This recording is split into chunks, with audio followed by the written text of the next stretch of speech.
Hello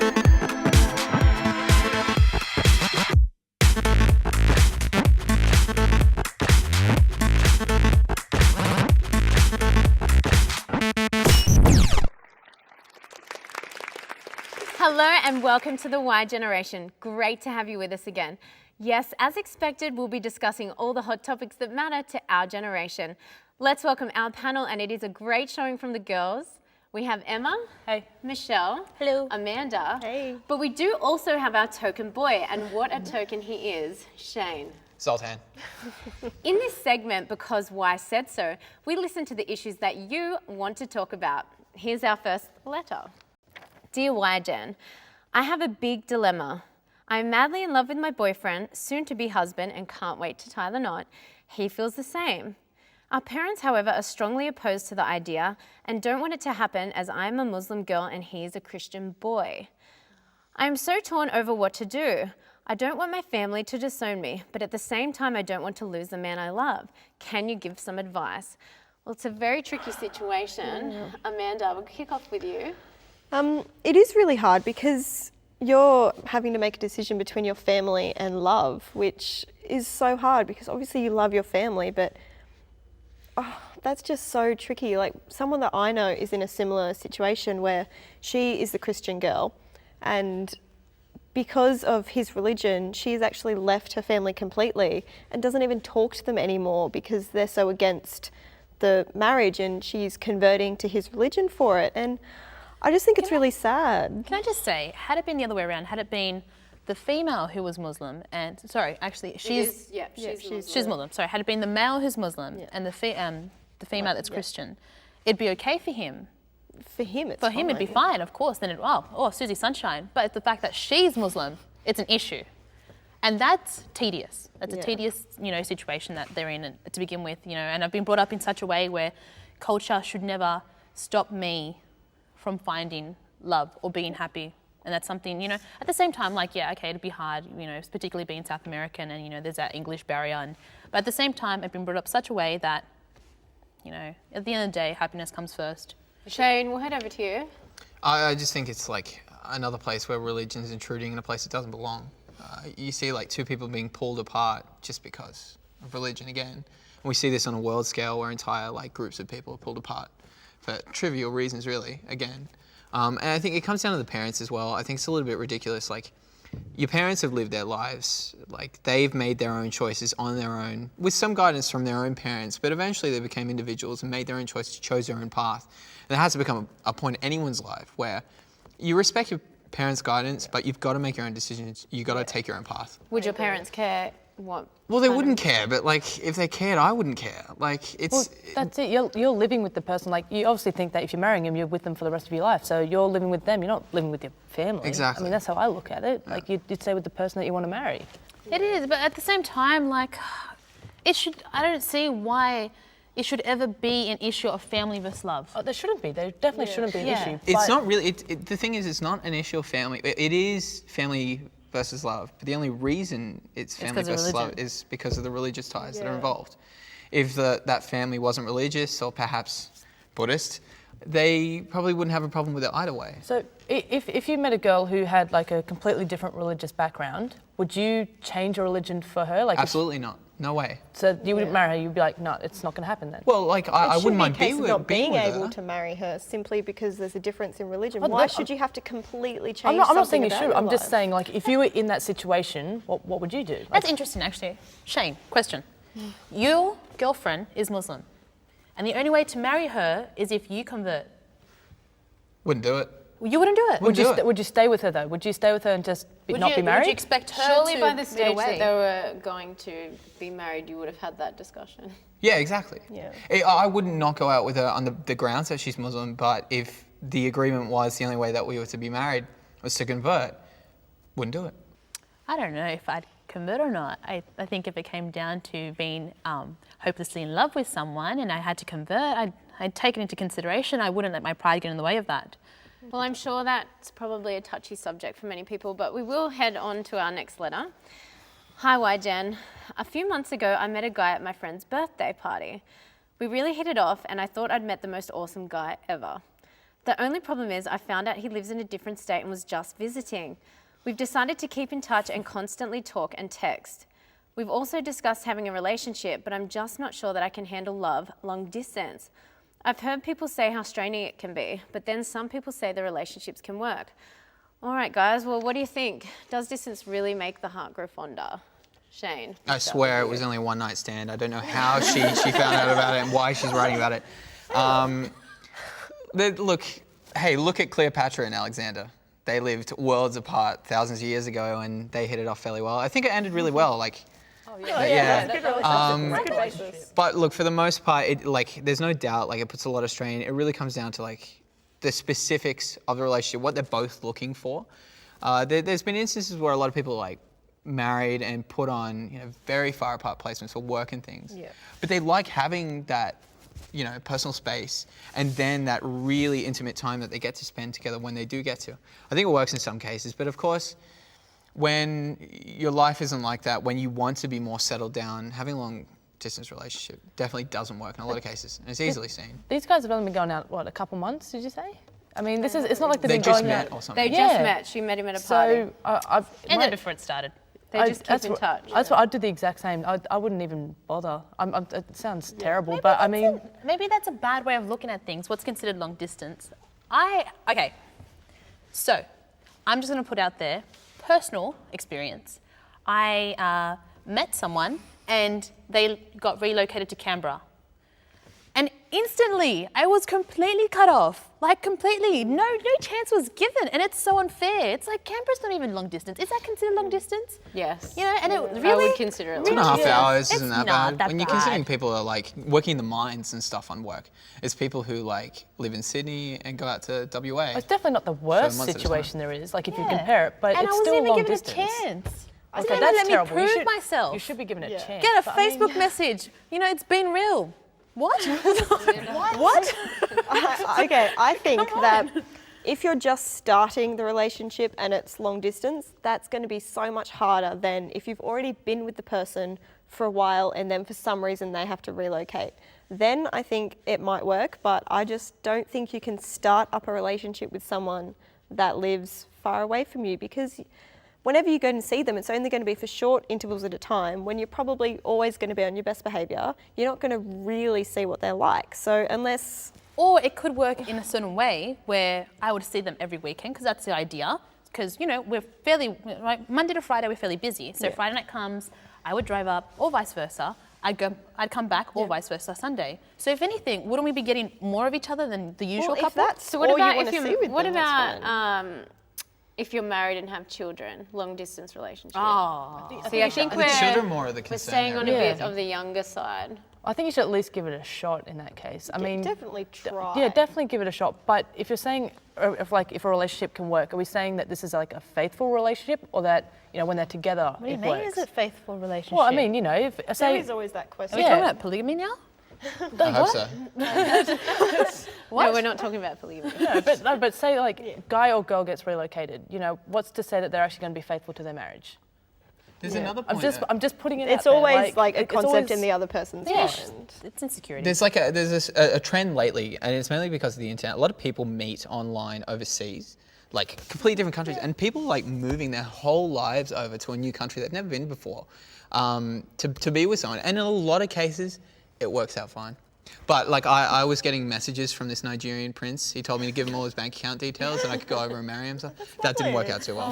If you get that email, honestly, don't just delete it. Drastic life changes made here on the basis of being in love. I feel like I'm not being adventurous enough.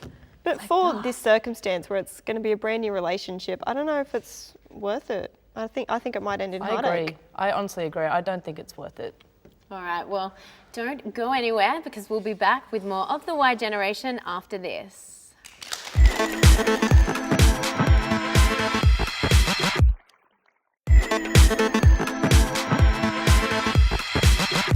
It's good to have you back on the Y Generation.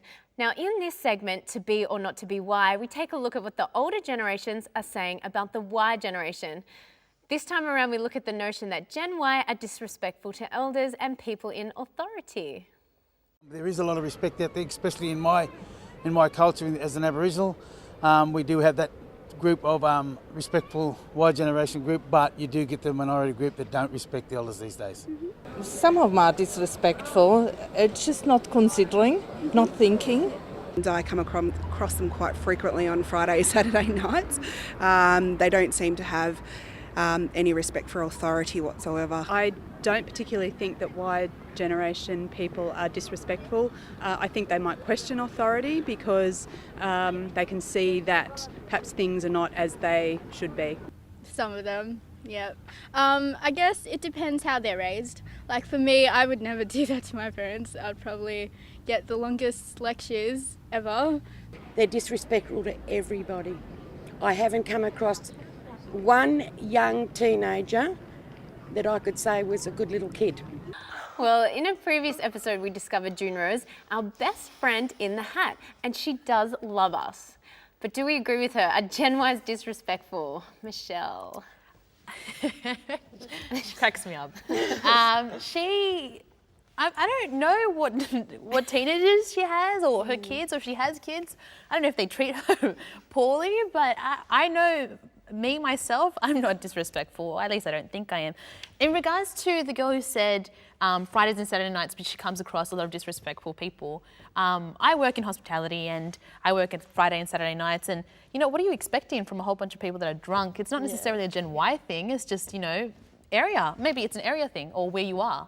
I don't even think it's a generation thing. I think that people are just judging the whole generation on just what a few people are doing, and you know, I think it's unfair to everyone else. Shane.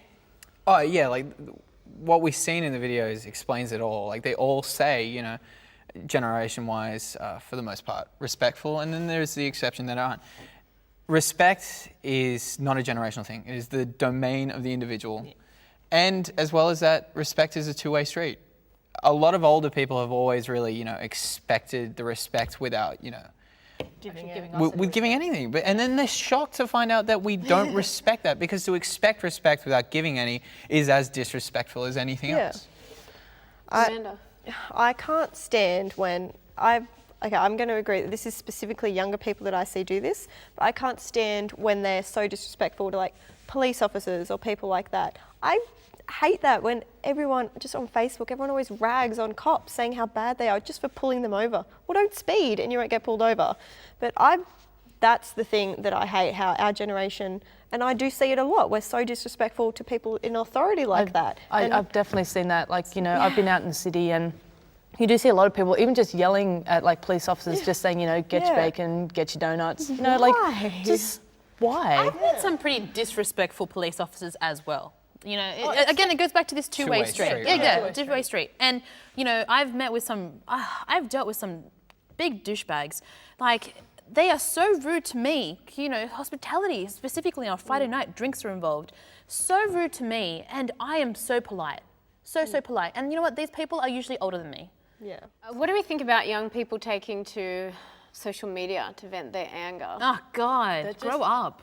And it's the people who can click like the little anonymous button. But you can't deny that that's not mostly Generation Y. Yes, okay, that's because we have access to it though. Like if you think an older generation had the access to technology, would they not do the same thing? 68% of adults are on social media platforms. Well, and you don't think that what if they click the little like anonymous button and hide who they are?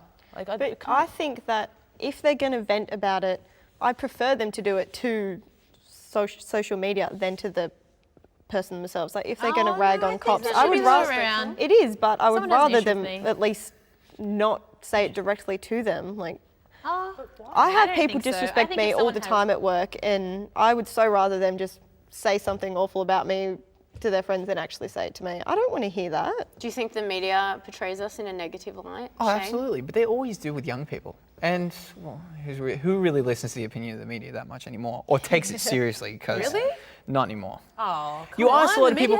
Everybody on takes Today, Tonight, kind of thing, all those kinds of shows, blah blah blah, as no one takes it seriously. Everyone, you know, looks at it cynically. They've got Current Affair has brilliant timing. I was about to go to Thailand, and they did this massive segment on your kids may die.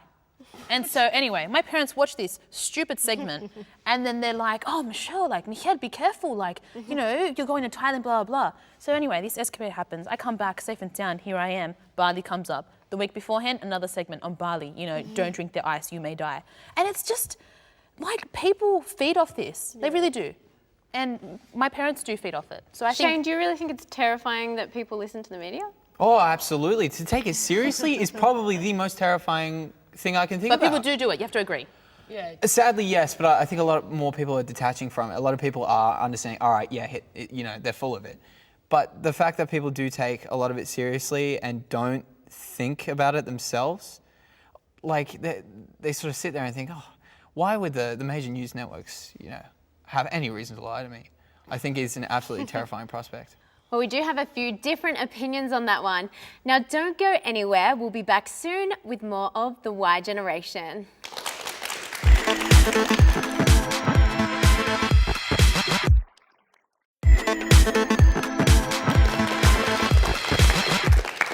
Welcome back to the Y Generation. It's time for us to get serious now and discuss the issues that affect our society. It's a controversial topic. People are either totally for it or totally against it. Capital punishment, the penalty of death for a crime. Is it really an effective deterrent? Shane, we'll get you to kick this one off. It's an effective deterrent. That's like absolutely, you know, the bottom line. However, the capacity for error outdoes any value that it has to enact capital punishment. For 100,000 people that you could put to death for reasons that, you know, would be deemed acceptable to put people to death, you put one person to death who was innocent, and it has happened, and it's happened a lot. Yeah. It completely does away with everything that it was put in place to do. Yeah. It's just, there is no case where I think capital punishment could be enacted where you're not going to have mistakes. So, yes, it's, you know, a hell of a deterrent. Like, if you knew that, you know, for you to kill, rape, or maim someone, you yourself was going to die, you're probably not going to do it. But the fact that people are going to be mistakenly executed does away with it. What if there was what if the laws were so strict that it's like we need like 100% proof, we need DNA, the whole shebang kind of thing? But that's Would what you they agree need to initially convict someone, and still apparently, they do it wrong. When you put down, it has to be no doubt whatsoever. Like, if there's any doubt in the case, it eventually goes to, you know, an innocent verdict. Like, that's what the trial's there for now. Nowadays anyway. it does. Yeah. But, you know, and these mistakes are still getting made. They get made in the United States a hell of a lot, and I'm sure in places like Asia and China. But what makes it okay for the death penalty to come into play? You know, does someone have to kill 47 people, or does someone have to kill 5? When does it come into play? When does it become the punishment? You know, there is no actual boundary. You know, there's no actual thing that says, okay, once you've killed more than 5 people, that's when you get sentenced to death. It's just, there needs to be more formality to it. And it's horrible. Like, I'm completely 100% against death penalty. There is no human way to take away life. Two wrongs don't make a right. What gives us the right to decide whether someone should live or die? I know they might have killed someone, but doesn't that make us as bad as them if we're then taking away their life? I don't think anyone has the right to decide if someone should live or not. But sometimes they do something so unbelievably terrible, you know, like mass murderers, things like that. And they should rot in prison for their whole life. So you think like our tax money should what feed about them Breivik in Scandinavia? He waltzed onto an island only a few years ago and killed, was it in the hundreds? 70 something. Yeah, it was a lot. It was a lot of people. Yeah. Like, more than one is, you know, a big deal. But one is a big deal. Yeah, exactly. But he killed a lot of people. And anywhere else, the states would have been like off with his head straight away. Yeah. But what they said was, you know, we're going to put him in prison for life, but we're never going to talk about him again. And that's the best kind of punishment. And he was so proud. I remember him going into there and no remorse. No remorse whatsoever. So it's not a deterrent. Like, if he knew he was going to die, he didn't care. These people, sometimes, it's going to sound cliche, but sometimes people live to, like, they get a thrill from it, and there's something mentally wrong with them. And so to know whether or not you're going to die sometimes doesn't matter. They want to be martyrs a lot as well. Yeah, exactly. So does it really prevent it? I'm just thinking, like, even, you know, the guy that killed that girl in Victoria, you know, he kills, he's on what guy? 35, I can't think of his name. You mean the Jill Marquez? Yeah. Yes. He was in jail now for 35 years? Yeah. He could still live and, you know, then get out after 35 years. I mean, he's killed someone, he's been in and out of jail, and now we're just going to let him go again? But I think that's the jail system. I don't... Yeah. Unfortunately, our justice system's not, you know, world class right now. I still don't... absolutely awful what he did, and considering that he had done it before and then went to jail and got out for He that. had raped before. Exactly, and it's absolutely awful what he did, and I can't fathom why he would have done that. But I still don't think sentencing him to death is the right way to do it. Not many people are learning from it though. They just think, oh, we'll just go like in and out of jail, you know, like it's no big deal. Like these people don't learn. The people that you would eventually put on death row, like in places like the United States and England and all the rest of it, places that still do it, like a lot of these people will never learn. That's why they're getting put to death. But at the same time, like there are other ways of dealing with them. And the only real way to deal with them is just chuck them in prison for the rest of their life. You know, they still do hanging in 5 countries. They still do hanging. They still do electric chair. And where are they doing in about 11 suffocation countries? now? There's 21 countries that still use capital punishment. Yeah, and I understand. Like I've put myself, I've had this conversation with friends, and I put myself in a position where my 4-year-old nephew, I can't. Do you think we should bring capital punishment back into Australia? No, for of people course like not. Jill Ma's murderer? You Who want has raped to put repeatedly, them to death so repeatedly. badly because of the things that they've done, the pain they've inflicted, and just how outrageously brazen it was to do what he did. And like every interview just screams out, please put this man to death. But at the end of the day, like to resist doing what he did sends a much bigger message. But he's in jail for 35 years. I don't agree with that though. Absolutely don't agree with that. So then why is it that some people are killing people, getting life sentences? He's been in and out of jail, on parole, murdered someone, and yet he's got 35 years. That's the justice system. I don't think that you can. So you know put it that in we there. taxpayers' money continue to feed him, and that's awful. But So you say to bring capital punishment into Australia Based on this case? Not solely based on this case, but I think there has to be circumstances where you're thinking, here's like people like this that do this, on parole will go out, kill someone, continue what they've been doing anyway. Because that comes back, Michelle, to what Shane was saying earlier. There are cases where you just can't prove it beyond a reasonable doubt. Okay, so then when is there are it suitable cases for that you can. capital punishment? So what do you think about that, Shane? When about it comes cases to like Jill Ma's killer? Look, What's a personally, suitable punishment? Everything inside me says I would like to see the man put to death, but at the same time, I don't want to sacrifice not having capital punishment in Australia. I think that it is too valuable to not have it here because, like I said, the margin of error that comes into it, one mistake does away with everything.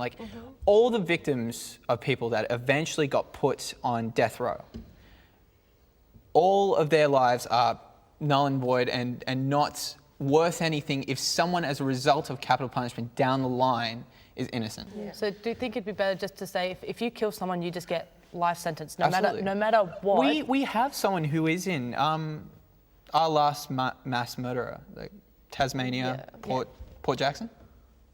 Was that it? There was a mass shooting. That's it. I think that was it. Yeah. Nice. But the thing is, nobody talks about him anymore, and that's the best punishment. To completely erase him from the history books is the best way to really punish someone. Is to just not acknowledge their existence ever and have their impact not resonate through future generations. Well, okay. What if he killed all those people and like, you know what? It was a bad idea. You shouldn't have done that. We'll just give you 20 years. Maybe you'll fix yourself after that. But they didn't do that. But they did. I But would be what if outraged. they did? I What would if be they outraged. did do that? Yeah, Yeah, but you that- would be outraged. So what? But it hasn't happened. That's not what happened. You're right. that's Yeah, not what but okay. happened. What about this guy who's still killed one person? What's the difference between killing one person and killing a lot of people? It's still just But a big there's still, you effect. can't just put it in for one person. You can't say, okay, in this Oh, no, rare you- exceptional case, you can die, but we're not going to put it in permanently because there could be a mistake made. If it was a life for a life- Unfortunately, you can't do that. There'd be a lot of people dead. There would be. But unfortunately, you can't just put it in for select cases and not them all. It's either all or nothing, and I think nothing is better. Yeah, Everyone just starts dying off like it'll flies. always remain a testy subject, and we're only recently coming away from capital punishment. Like the last hanging in Australia really wasn't that long ago, and the last 1960s. And then the last in a lot of other Western countries in Europe really wasn't that long ago. And capital punishment was a big thing. Like people went and flocked to see it. So, like popcorn out and like cameras and everything. Like in France, like the guillotine and everything. That was a public event. That was great. But look, we're finally getting out of it. And we're moving away from this barbarism that is capital punishment. So I think it's hard to come away from it because it's human nature to want to see these people put to death. But it's a step we have to make. All right, well, very controversial topics on the Y generation, but unfortunately that's all we have time for. Now, for your viewing pleasure, we'll leave you with our Y vid of the week. Thank you for joining us. We'll see you again soon.